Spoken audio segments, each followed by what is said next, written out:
प्यारे विद्यार्थियों, @unique+2.0 में आप सभी का स्वागत है। आज की क्लास में हम लोग पढ़ने वाले हैं क्लास 9th की साइंस। क्लास नाइन्थ की जो साइंस है वो कई पार्टों में डिवाइड है, जिसमें से जो मेन पार्ट है, यानी कि जब शुरुआत हम चैप्टर की करते हैं तो वहाँ पे हम लोगों को केमिस्ट्री पढ़ने को मिलता है। केमिस्ट्री के बाद में हम लोग सेकेंड पार्ट में प्रवेश करते हैं तो सेकेंड पार्ट में हमको बायोलॉजी पढ़ने को, और उसके बाद में जब हम थर्ड पार्ट में प्रवेश करते हैं जहाँ से हमारी यूनिट 3 प्रारंभ होती है, तो यूनिट 3 से हम लोग फिजिक्स पढ़ते हैं क्लास 9th। हम लोगों ने क्या पढ़ा है भाई, 9th के अपने इस चैनल पे जो भी क्लासें हम लोगों की चली हैं, चैप्टर 1 चैप्टर 2 हम लोगों का कंप्लीट हुआ है, यानी कि केमिस्ट्री के सेक्शन का जो चैप्टर कंप्लीट हो चुका है। आज हम लोग शुरुआत करेंगे फिजिक्स के सेक्शन की। अब फिजिक्स की सेक्शन की शुरुआत कहाँ से होगी भाई, तो फिजिक्स के सेक्शन की शुरुआत होगी यूनिट 3 से, और जिसका पार्ट 1 आज हम लोग पढ़ेंगे। हमारे चैप्टर का क्या नाम है भाई, मोशन। चैप्टर का क्या नाम है, मोशन। चैप्टर का नाम है मोशन। तो आज हम लोग पढ़ने वाले हैं मोशन। मोशन को हिंदी में क्या कहते हैं, गति कहते हैं। आज इसके बारे में हम लोग क्या करेंगे, अध्ययन करेंगे। अब चलते हैं, बिना कोई देरी किए हम लोग चैप्टर की शुरुआत करते हैं। यहाँ पे हमने लिख दिया मोशन। क्या लिखा भाई, हमने लिखा है मोशन। इसी को हिंदी में कहते हैं गति। अब ये है क्या, मोशन होता क्या है, सबसे पहले इसके बारे में जानेंगे। आपने देखा हुआ जैसे कोई पैदल चल रहा हो, रेलगाड़ी चल रही हो, हवाई जहाज उड़ रहा हो, पतंग उड़ रहा हो, कोई सड़क पे चल रहा हो, कहीं चिड़िया उड़ रही हो, कोई सांप चल रहा है, कोई जानवर चल रहा है। तो जब इन सब में होता क्या है, जैसे मान लीजिए कि कोई जीव यहाँ पे है या कोई भी पार्टिकल यहाँ पे है, कुछ समय बीता। अब कुछ समय जब बीता तो ये पहुंच गया यहाँ पर। ये कहाँ पे पहुंच गया, यहाँ पे पहुंच गया। या ये यहाँ थे, कुछ समय बीता, ये यहाँ पे पहुंच गए। या फिर ये यहाँ थे, कुछ समय बीता, इधर को आ गए।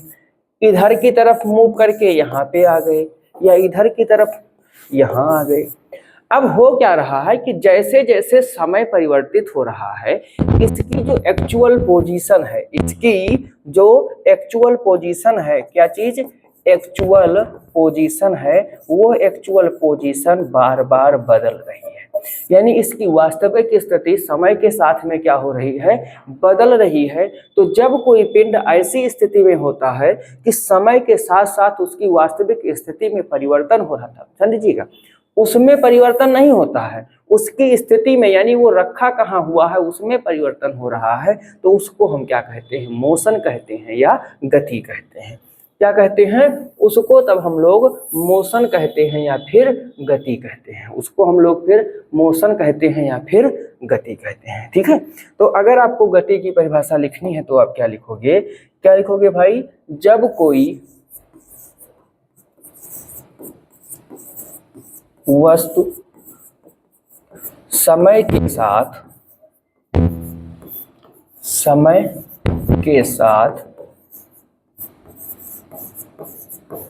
अपनी स्थिति में परिवर्तन कर रही होती है,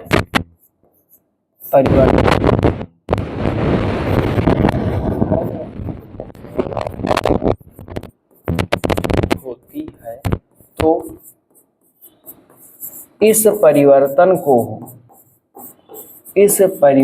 को गति कहते हैं। क्या कहते हैं, गति कहते हैं। अब ध्यान से सुनिएगा, इसका एग्जाम्पल अगर मैं बात करूं, इसके एग्जाम्पल की, तो एग्जाम्पल क्या क्या हो जाएगा भाई, इसका एग्जाम्पल हो जाएगा पैदल चलना। क्या हो जाएगा, पैदल चलना।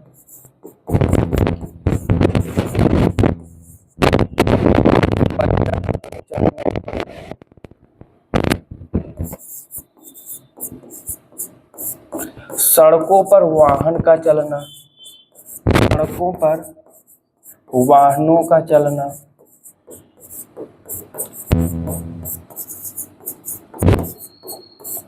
रेलगाड़ी का चलना, रेलगाड़ी का चलना।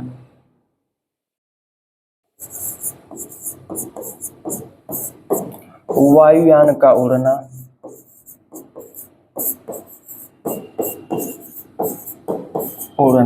आदि। अब थोड़ा गति की व्याख्या और हम लोग इजी वे में करने का प्रयास करेंगे। इजी वे में क्या करेंगे भाई, गति जो है यानी कि जो मोशन शब्द है ये एक रिलेटिव यानी सापेक्ष शब्द है, ध्यान दीजिएगा। जो गति होता है ये कैसा शब्द है, एक सापेक्षिक स्थिति वाला शब्द है। इसमें हमको सापेक्षिक स्थिति लेनी पड़ती है। मीन्स हमको क्या करना पड़ेगा, हम गति की व्याख्या तभी कर सकते हैं जो जिस पार्टिकल के लिए हमें मोशन डिस्क्राइब करना है उस पार्टिकल के लिए हम किसी ना किसी चीज को स्थिर मानेंगे और फिर उसके सापेक्ष देखेंगे कि इसकी स्थिति में क्या परिवर्तन हो रहा है। जैसे जब हम पैदल चल रहे हैं, सड़कों पर वाहन चल रहा है, रेलगाड़ी चल रही है, वायुयान उड़ रहा है, ध्यान दीजिएगा।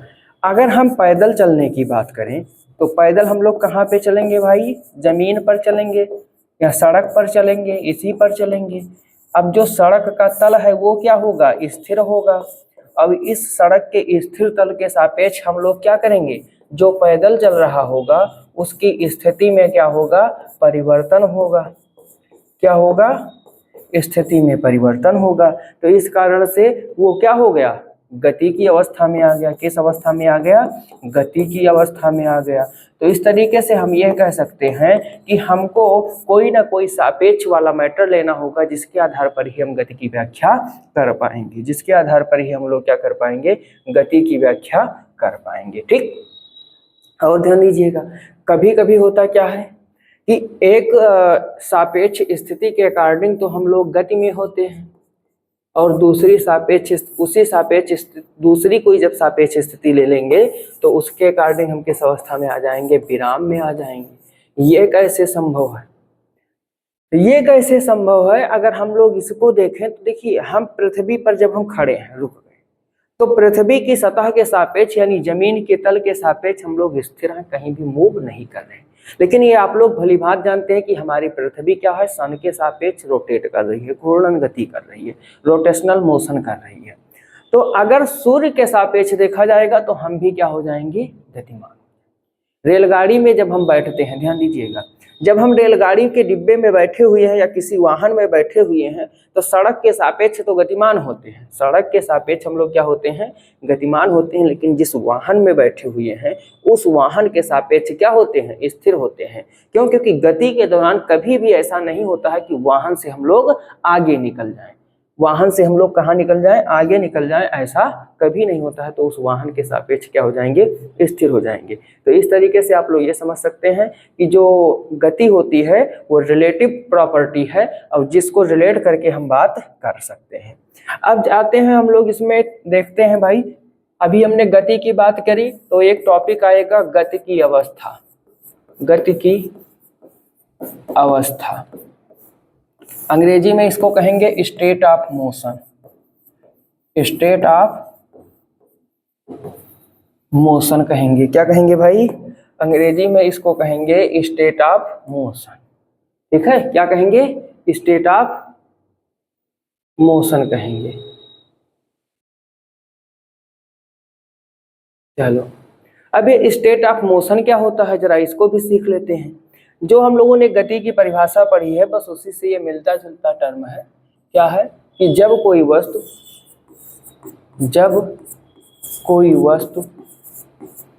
समय के साथ अपनी स्थिति में परिवर्तन कर रही होती है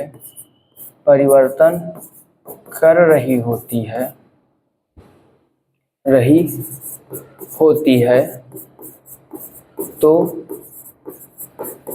उसकी अवस्था गति की अवस्था कहलाती है। गति की अवस्था कहलाती है। मतलब जब पोजीशन में चेंज हो रहा है तो उस स्टेट को हम लोग क्या कहेंगे, स्टेट ऑफ मोशन कहेंगे। इसके विपरीत भाई अगर हम दूसरी बात करें तो एक आता है विराम की अवस्था। विराम की अवस्था, शॉर्टकट में इसको विरामावस्था भी कहते हैं। शॉर्टकट में इसको क्या कहते हैं, विरामावस्था कहते हैं। अंग्रेजी में कहेंगे स्टेट ऑफ रेस्ट। अंग्रेजी में इसको क्या कहेंगे भाई, स्टेट ऑफ रेस्ट कहेंगे। अंग्रेजी में इसको कहेंगे स्टेट ऑफ रेस्ट कहेंगे। ये क्या चीज होता है? ये भैया ये होगा कि अगर कोई वस्तु समय के साथ अपनी स्थिति में परिवर्तन नहीं कर रही है, मतलब कि अभी भी यहाँ पर है, 2 घंटे बाद भी यहीं पर है, 4 घंटे बाद भी यहीं पर है, तो उसे हम क्या कहेंगे? विराम की अवस्था कहेंगे। क्या हो जाएगा? जब कोई वस्तु समय के साथ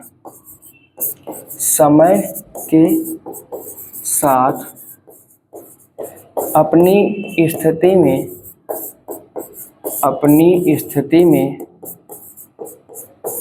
परिवर्तन नहीं करती है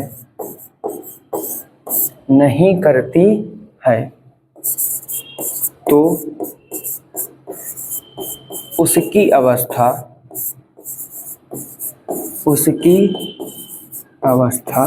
विराम अवस्था या फिर विराम या स्थिर अवस्था कहलाती है। स्थिर अवस्था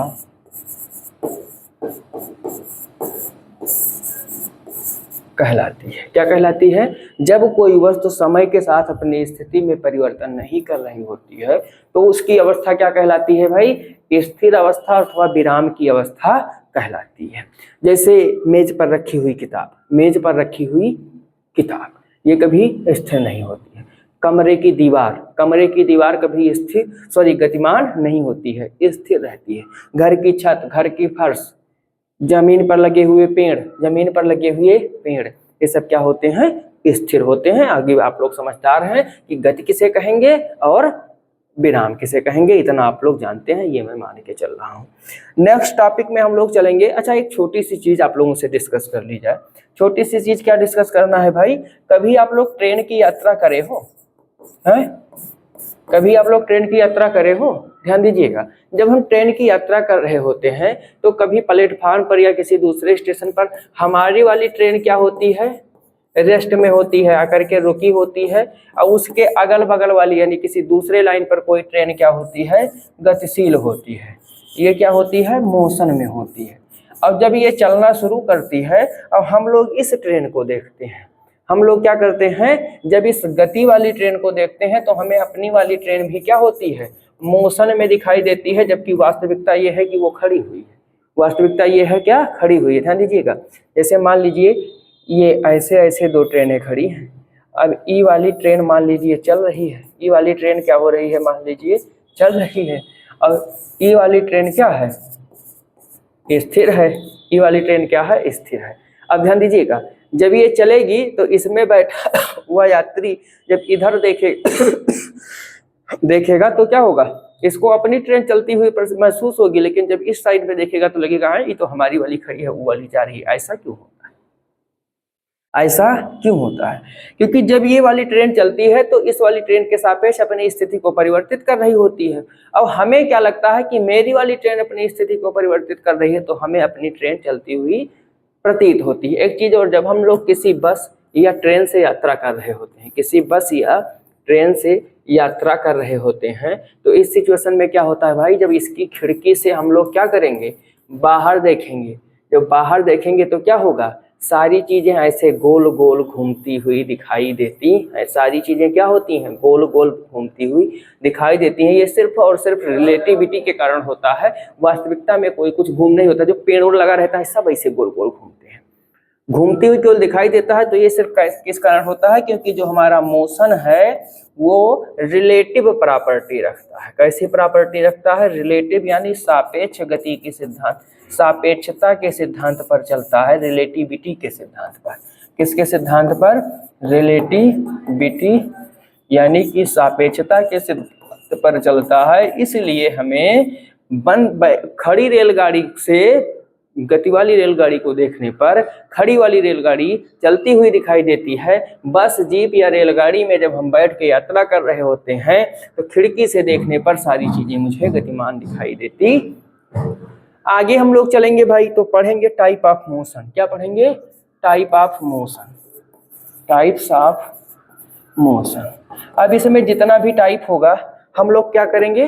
एक एक सबका नाम लिखेंगे और नाम लिखने के बाद में डिस्कस करेंगे। इसको क्या कहेंगे हिंदी में, क्या कहेंगे भाई, गति के प्रकार। हिंदी में क्या कहेंगे, गति के प्रकार। अब गति कितने प्रकार की होती है, हम लोग क्या करेंगे, 1 बाय 1 सबका नाम लिखेंगे और नाम लिखने के बाद में इनके बारे में थोड़ा सा पढ़ेंगे भी, इनके बारे में थोड़ा सा पढ़ेंगे भी। चलो नाम लिख लेते हैं। सबसे पहले हम लोग क्या करेंगे, नाम लिखेंगे।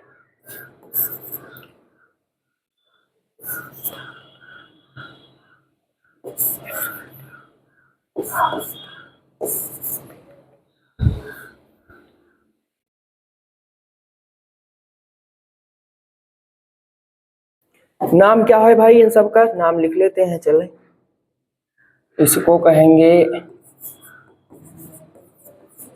Linear motion. इसको क्या कहेंगे, लीनियर मोशन कहेंगे।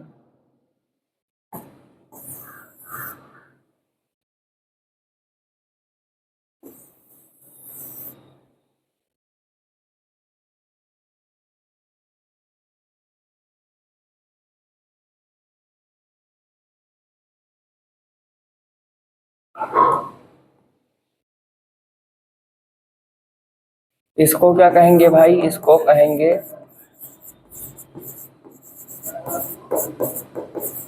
Circular motion. इसको क्या कहेंगे, सर्कुलर मोशन कहेंगे।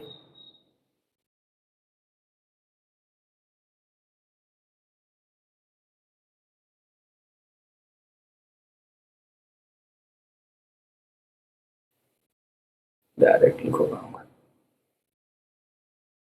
Linear motion, circular motion, oscillation,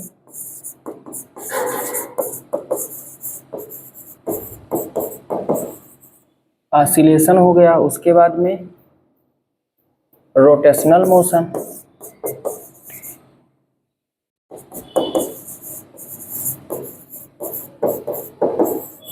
उसके बाद में होगा पीरियोडिक मोशन,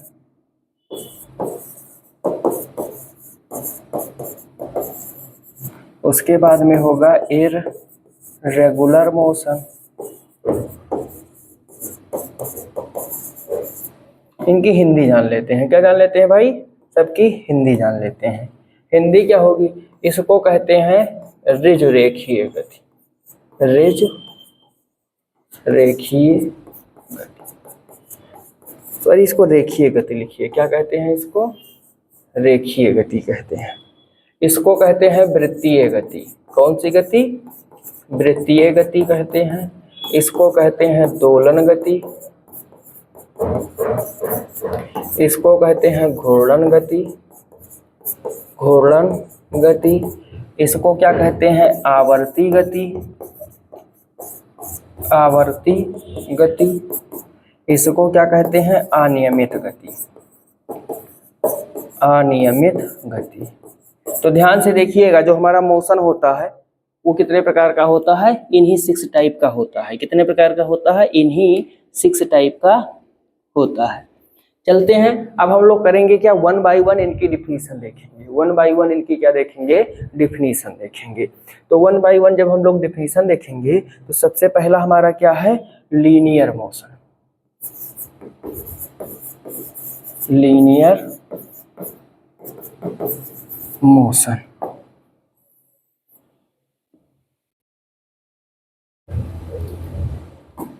रेखीय गति।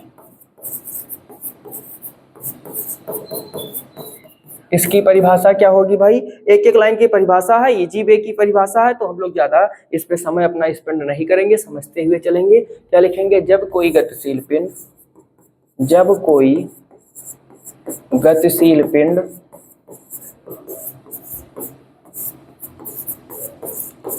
किसी सरल रेखा के अनुदिश, किसी सरल रेखा के अनुदिश गति करता है, सरल रेखा के अनुदिश गति करता है, तो उसकी गति ऋज रेखीय गति इसकी गति रेखीय गति कहलाती है। रेखीय गति कहलाती है। ठीक, सिंपल परिभाषा है। उदाहरण अगर हम लोग देखना चाहें तो उदाहरण में क्या हो जाएगा, सड़क पर चल रहे वाहनों की गति, सड़क पर चल रहे वाहनों की गति,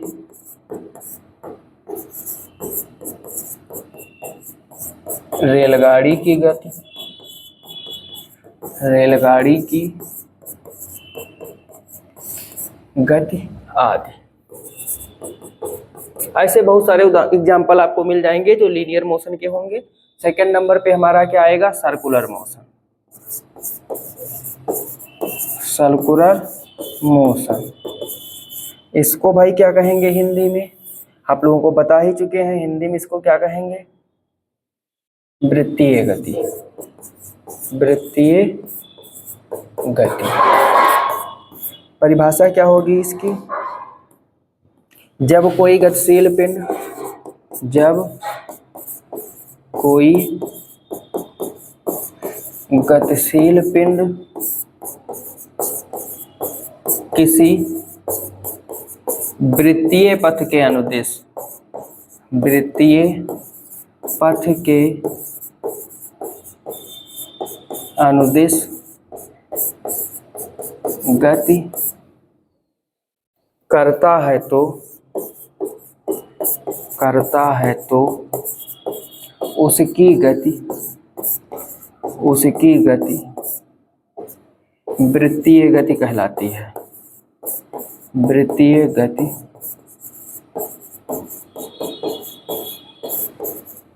कहलाती है। उसकी गति क्या कहलाएगी भाई, सर्कुलर मोशन कहलाएगी या वृत्तीय गति कहलाएगी। इसका उदाहरण क्या हो जाएगा भाई, इसका उदाहरण ध्यान से देखिएगा। सूर्य के चारों ओर, सूर्य के चारों ओर पृथ्वी का घूमना, पृथ्वी का घूमना।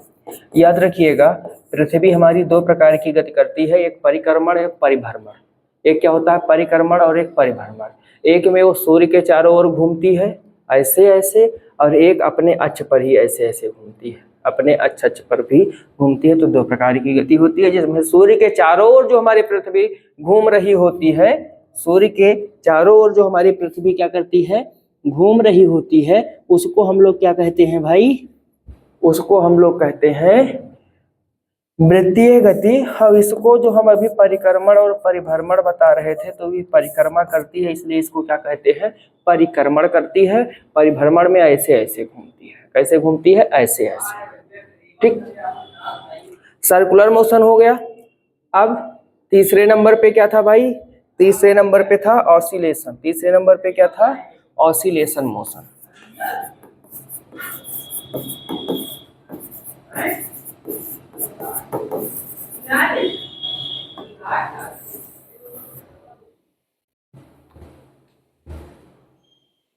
तीसरे नंबर पे हमारा क्या था भाई, ऑसिलेशन था, जिसको हम लोग दोलन गति कह रहे थे। क्या कह रहे थे, दोलन गति कह रहे थे। ओ ये क्या हुआ भाई, चलो फिर से लिख लेते हैं। ऑसिलेशन, ऑसिलेशन ही कह देते हैं तो वो भी दोलन गति हो जाएगा, मोशन भी लिख लेते हैं, कोई बात नहीं। ऑसिलेटरी मोशन भी इसको कहते हैं। इसी को क्या कहते हैं भाई, कंफ्यूज मत होइएगा, इसी को ऑसिलेटरी मोशन कहते हैं। अब हिंदी में क्या कहते हैं, दोलन गति। हिंदी में क्या कहते हैं, दोलन गति। इसकी डिफिनीशन क्या होगी, ध्यान से सुनिएगा। जब कोई पिंड, जब कोई गतिशील पिंड, जब कोई गतिशील पिंड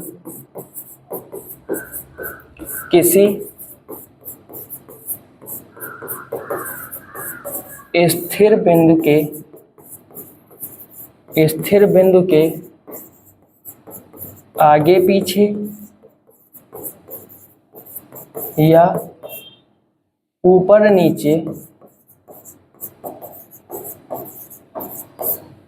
नीचे गति करता है तो गति करता है तो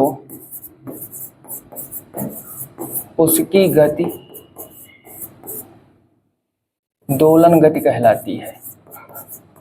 दोलन गति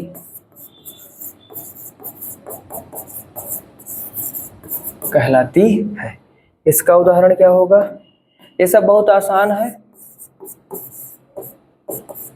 झूला झूलती, झूला झूलती बच्ची की गति, यानी किसी झूले पर कोई लड़की बैठी हुई है, ये वाला झूला है, बच्ची की गति। या सिंपल वे में इसका एग्जाम्पल हो जाएगा घड़ी के पेंडुलम की गति, घड़ी के पेंडुलम की गति आदि। ठीक, ये हमारा हो गया ऑसिलेशन। ऑसिलेशन के बाद में अगला हमारा क्या आएगा? Rotational motion. रोटेशनल मोशन, इसको हिंदी में क्या कहेंगे भाई? रोटेशनल मोशन को घूर्णन गति, घूर्णन गति। सिंपल परिभाषा है, सबकी एक ही तरीके से लिखवा रहे हैं तो आपको कंफ्यूज नहीं होना है। क्या हो जाएगा घूर्णन गति की परिभाषा? जब कोई गतिशील पिंड, जब कोई गतिशील पिंड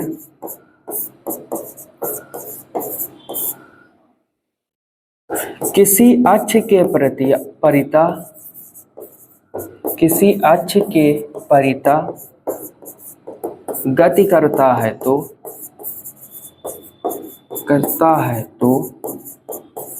उसकी गति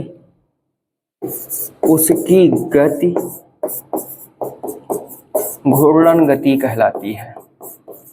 घूर्णन गति कहलाती है। घूर्णन गति कहलाती है। उदाहरण इसका क्या होगा भाई?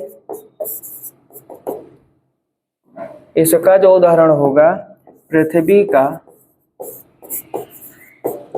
अपने अक्ष के प्रति घूमना, अपने अक्ष के परिता घूमना, जिसको हम लोग परिभ्रमण कहते हैं। क्या कहते हैं? जिसको हम लोग परिभ्रमण करते हैं। याद रखिएगा, परिभ्रमण के कारण ही दिन और रात होता है, और जो परिक्रमण होता है उसके कारण 365 दिन लगते हैं, साल होता है। क्या होता है? ईयर कंप्लीट होता है। ठीक, ये हो गया रोटेशनल मोशन। 4 टाइप का मोशन हम लोग कवर कर चुके हैं, 6 टाइप हमको पढ़ना था। नेक्स्ट हमारा क्या होगा? Periodic motion. क्या होगा?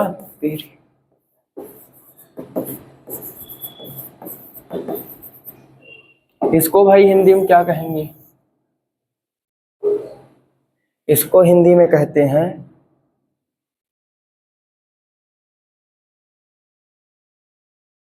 आवर्ती गति। क्या कहते हैं? आवर्ती गति कहते हैं।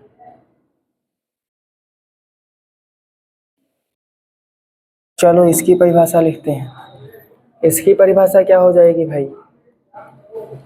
जब कोई गतिशील पिंड, जब कोई गतिशील पिंड एक निश्चित समय अंतराल के बाद, निश्चित समय अंतराल के बाद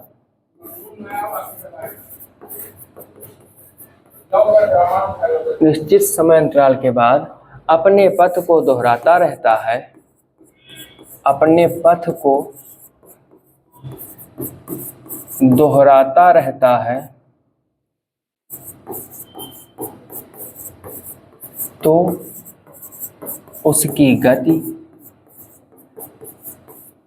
आवर्ती गति कहलाती है। आवर्ती गति कहलाती है। मतलब एक ही रास्ते पर वो बार बार क्या कर रहा हो? घूम रहा हो। जैसे कि उदाहरण में हम लोग लिखेंगे घड़ी की सुई की गति। अब घड़ी की जो सुइयां होती हैं सेकंड वाली, घड़ी की जो सुई होती है सेकंड वाली 1 मिनट में, मिनट वाली 1 घंटे में, और कौन सी भाई, घंटे वाली सुई 12 घंटे में, 12 घंटे बाद क्या करेगी, अपने पथ को दोहराएगी। तो ये इम्पोर्टेंट हो गया। जैसे ऐसे ऐसे कोई गति कर रहा है, कैसे, ऐसे ऐसे, और उसमें जो समय लगे वो भी फिक्स रहे। ये नहीं कि एक ऐसे हो गया तो दूसरा ऐसे ऐसे हुआ। जो टाइम इंटरवल है वो क्या रहे, निश्चित समय अंतराल, टाइम इंटरवल क्या रहे, फिक्स रहे। तो इस प्रकार की गति को हम लोग क्या कहेंगे, पीरियाडिक मोशन कहेंगे। क्या कहेंगे भाई, पीरियाडिक मोशन कहेंगे। अब है अंतिम, जिसको हम लोग लिखे थे इर्रेगुलर मोशन, इर्रेगुलर मोशन। अब इसमें ये नहीं पता है, इसमें सारे टाइप के मोशन एक साथों हो सकते हैं। क्या हो सकते हैं, एक साथों हो सकते हैं। इसको कहते हैं अनियमित गति, अनियमित गति कहते हैं। परिभाषा इसकी क्या होगी भाई, इसकी जो परिभाषा होगी, ध्यान से सुनिएगा। जब कोई गतिशील पिंड, कोई गतिशील, जब कोई गतिशील पिंड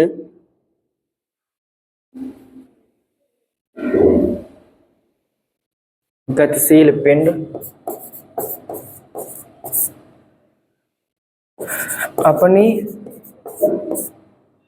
दिशा तथा चाल को बार बार बदलता रहता है, बार बार बदलता रहता है,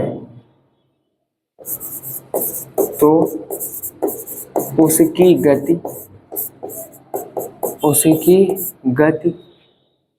अनियमित गति कहलाती है,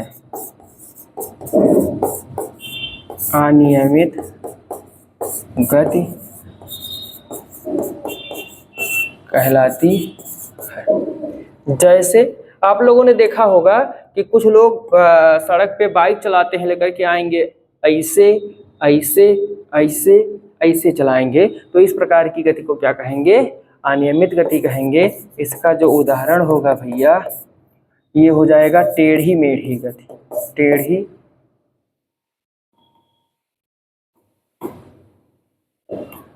इस टाइप वाला, टेढ़ी मेढ़ी गति।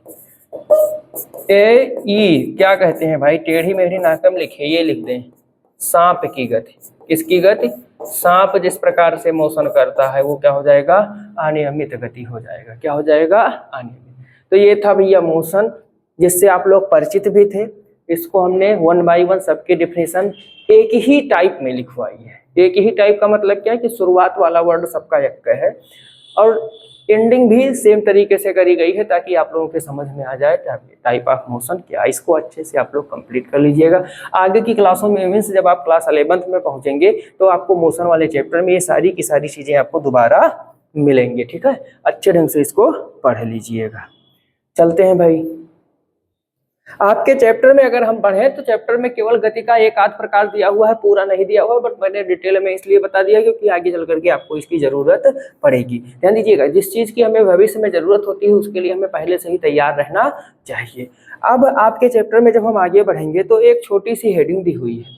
पहले जब क्लास 9th हम लोग पढ़े हैं तो ये जो 2 हेडिंग दिया हुआ है, इस 2 हेडिंग के लिए पूरा चैप्टर दिया होता था। अब सोचिए कि सिलेबस के साथ में कैसे बर्ताव किया गया है कि एक चैप्टर के लिए सिर्फ 2 हेडिंग दी गई है। फिर भी मैं आपको समझाने का प्रयास करूंगा।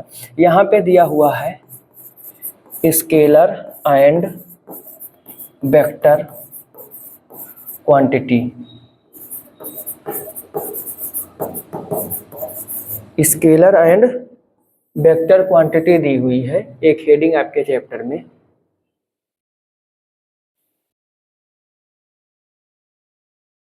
चलो, इसको कहते क्या है भैया, इसको हिंदी में कहते हैं सदिश तथा, ये है अदिश, अदिश तथा सदिश राशियां, सदिश राशियां। ठीक, एक एक लाइन में इनकी परिभाषा आपके चैप्टर में दी गई है। थोड़ा सा समझने का प्रयास करेंगे। क्या क्या प्रयास करेंगे भाई, सबसे पहले देखेंगे कि राशि क्या होती है। सबसे पहले जानेंगे क्या राशि क्या होती है। तो कोई भी भौतिक वस्तु, कोई भी चीज जिसका हम लोग मापन कर सकें, कोई भी चीज जिसका हम मापन कर सकें उसे हम क्या कहते हैं राशि। ऐसी सभी वस्तुएं जिनको मापा जा सकता है, जिनको मापा जा सकता है उन्हें क्वांटिटी या राशि कहते हैं। क्या कहते हैं भाई? क्वांटिटी या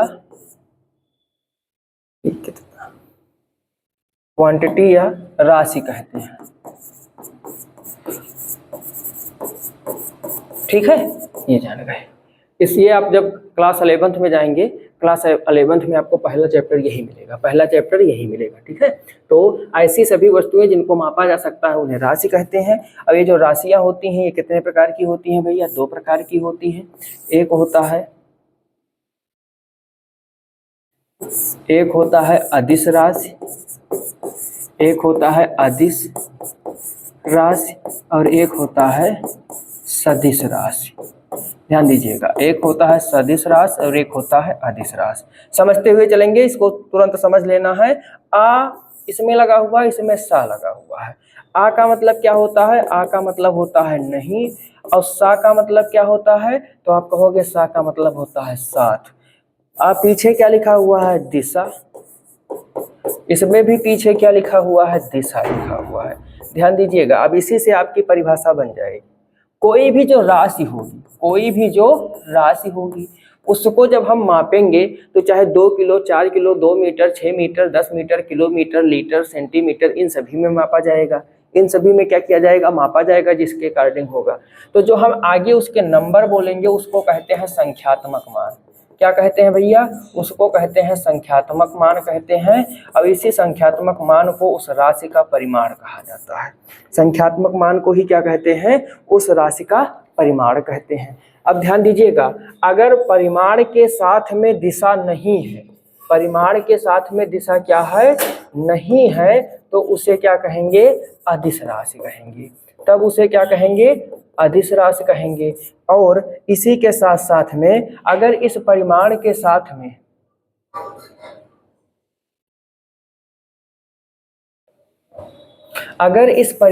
साथ में दिशा भी है, दिशा है यानी साथ में दिशा है, तब उसे क्या कहेंगे?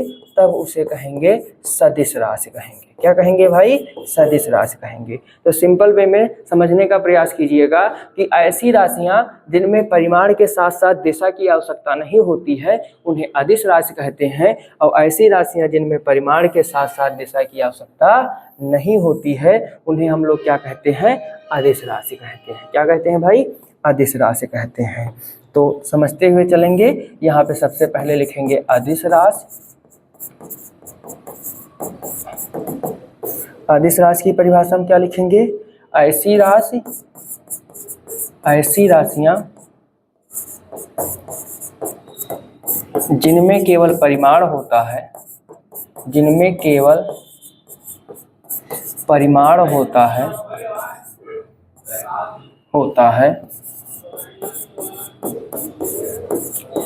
उन्हें अदिश राशि कहते हैं।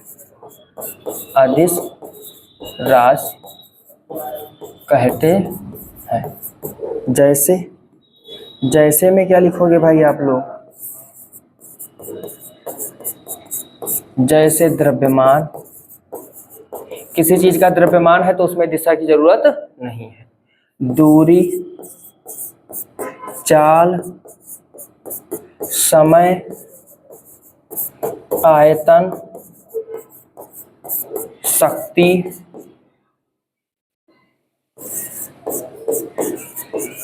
आदि, इन सब में हमें दिशा की आवश्यकता नहीं होती है। द्रव्यमान है तो हमको, जैसे मान लीजिए हम चीनी लेने गए तो हमको ये नहीं बताना है कि मुझे 2 किलो चीनी उत्तर दिशा में चाहिए, डायरेक्शन बताने की जरूरत नहीं है। लेकिन बाय द वे हम घर के, हमसे कोई रास्ता पूछा कि मुझे इस जगह पे जाना है तो मुझे बताना पड़ता है कि आप पहले सीधे जाइए, फिर लेफ्ट मुड़िए, फिर आगे जाइएगा, फिर क्या करना है, दाएं मुड़ना है, ऐसे ऐसे करके मुझे कुछ डायरेक्शन भी बतानी पड़ती है। तो इस तरीके से जब हम किसी चीज राशि को बताएंगे तो वो कौन सी राशि हो जाएगी? फिर वो आपकी राशि जो है वो सदिश राशि हो जाएगी। तो यहाँ पे हम लोग लिखेंगे सदिश राशि की डिफिनीशन। सदिश राशि किसे कहेंगे भाई?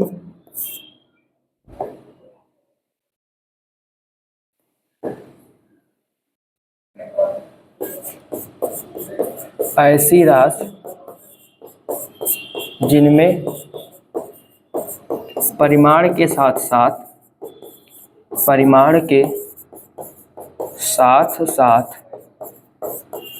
दिशा की भी आवश्यकता होती है, दिशा की भी आवश्यकता होती है, उन्हें सदिश राशि कहते हैं। उन्हें सदिश राशि कहते हैं। अब इसका एग्जाम्पल क्या होगा, इसका भी एग्जाम्पल लिख लेते हैं।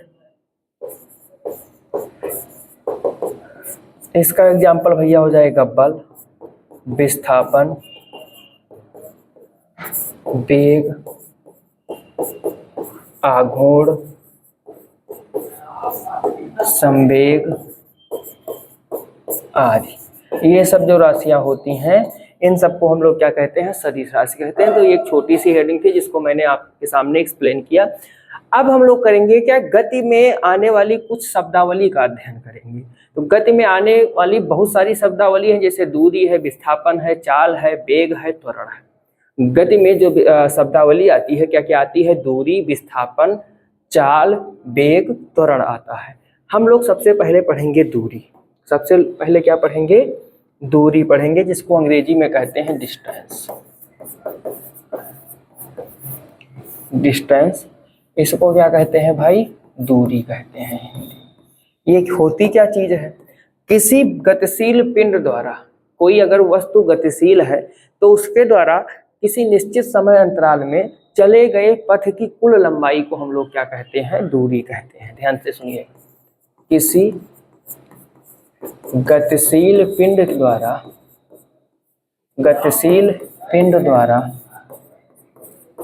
किसी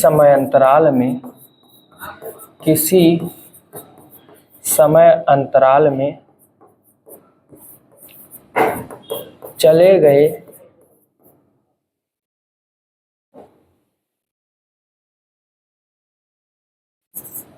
तय किए गए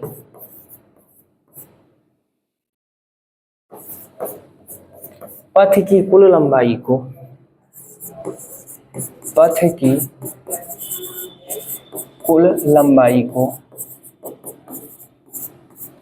दूरी कहते हैं। ठीक, इसके बारे में कुछ और विशेषताएं हैं, उसको जान लीजिए। यह एक अदिश राशि है। और क्या विशेषता है भाई? यह सदैव धनात्मक होती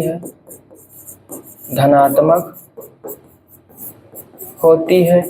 और क्या विशेषता है? इसका SI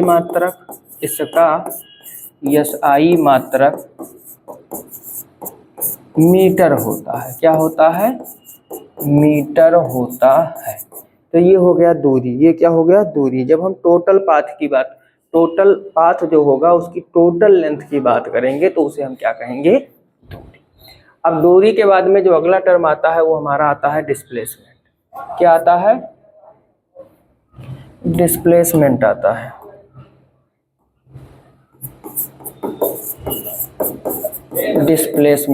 है।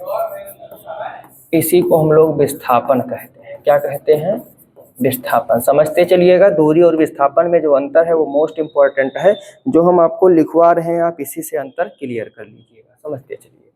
क्या समझना है आपको? किसी गतिशील पिंड द्वारा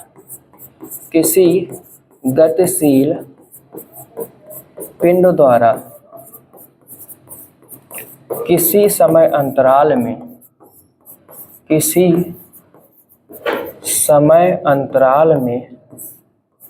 तय किए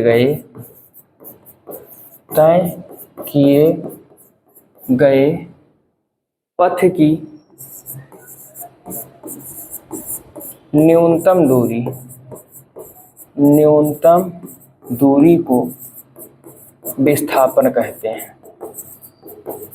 न्यूनतम दूरी को विस्थापन कहते हैं। ध्यान दीजिएगा, क्या है भाई, इसमें जो याद रखने वाली बात है वो है ये वाला पॉइंट। अगर हम दूरी की बात करें तो दूरी में क्या है, ई वाला पॉइंट। यहाँ पे कुल लंबाई थी, यहाँ पे क्या है, न्यूनतम दूरी को विस्थापन कहते हैं। थोड़ा समझने का प्रयास करेंगे। मान लीजिए एक बिंदु है ए, एक बिंदु है ए और एक बिंदु है बी। यहाँ से यहाँ इसकी न्यूनतम दूरी ये हो जाएगी। लेकिन अगर हम ऐसे ए से चलें सी पर जाएं, सी से चलें फिर डी पर आए, डी से चलें फिर ई पर जाएं, अब ई से चल के यफ पर आए, किस पर आए, यफ पर, अब यफ से फिर बी पर आए। तो देखो हम जब इसको करेंगे क्या, ए से सी, सी से डी, डी से ई, ई से यफ, यफ से बी की जब टोटल लेंथ ले लेंगे तो वो हमारा हो जाएगा डिस्टेंस। वो क्या हो जाएगा, डिस्टेंस। लेकिन इसके बीच की न्यूनतम दूरी ए बी है तो ये क्या हो जाएगा भैया, डिस्प्लेसमेंट। क्या हो जाएगा, डिस्प्लेसमेंट। ध्यान दीजिएगा, थोड़ा सा हम कलर चेंज कर देंगे। कलर क्या चेंज करेंगे, ई वाला हो जाएगा डिस्प्लेसमेंट, ई वाला क्या हो जाएगा, डिस्प्लेसमेंट हो जाएगा। जबकि जो ई वाला है, इस पाथ की जो टोटल लेंथ होगी वो क्या हो जाएगी, डिस्प्लेसमेंट हो जाएगी। अब इसके बारे में भी दो चार बातें हम लोग लिख लेते हैं। जैसे कि पहली बात हम लोग क्या लिखेंगे, यह एक सदिश राशि है, यह एक सदिश राशि है, सदिश राशि है। दूसरा बात, इसका मान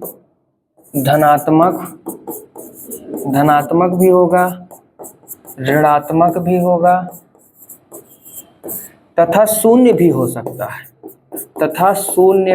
सकता है, अब आप लोगों के मन में आ रहा होगा शून्य कैसे होगा जाएगा, शून्य भी हो सकता है। तो ध्यान दीजिएगा, जहां से हम चले हैं वहीं पर वापस आ जाए। जैसे मान लीजिए इस बी से फिर हम लोग कहाँ आ जाते, ए पर आ जाते, तो हमारा डिस्प्लेसमेंट अब क्या हो जाता, जीरो हो जाता। क्या हो जाता, जीरो हो जाता। और तीसरी बात ये है भाई कि इसका यसाई मात्रक मीटर होता है। दोनों का मात्रक सेम होता है, मीटर होता है। अगर आपको अंतर लिखना होगा तो आप विस्थापन में लिख लीजिएगा ये दो बिंदुओं के बीच की न्यूनतम दूरी है, और डिस्टेंस में क्या लिखेंगे, दो बिंदुओं के बीच की कुल दूरी है। वो अदिश राशि है, ये सदिश राशि है, उसका मान धनात्मक होता है, इसका मान धनात्मक, ऋणात्मक तथा शून्य भी हो सकता है, इसका एसआई मात्रक मीटर होता है। चाहिए एक बात और, ये जो डिस्प्लेसमेंट होता है, विस्थापन क्या होगा, या तो छोटा होगा या तो बराबर होगा, यानी कि लेस आर इक्वल टू दूरी के होता है। इस बात का आप लोग विशेष ध्यान रखेंगे कि ये जो हमारा विस्थापन होता है ये क्या होता है भाई, लेस आर इक्वल टू दूरी के होता है। यानी दूरी से ये छोटा हो सकता है, बराबर हो सकता है, लेकिन कभी भी विस्थापन हमारा दूरी से बड़ा नहीं हो सकता है। तो आज वाली क्लास में इतना ही, इसके आगे वाली क्लास में हम लोग चाल के प्रकार, वेग के प्रकार, त्वरण, गति के समीकरण आदि सबका अध्ययन करेंगे। ठीक है।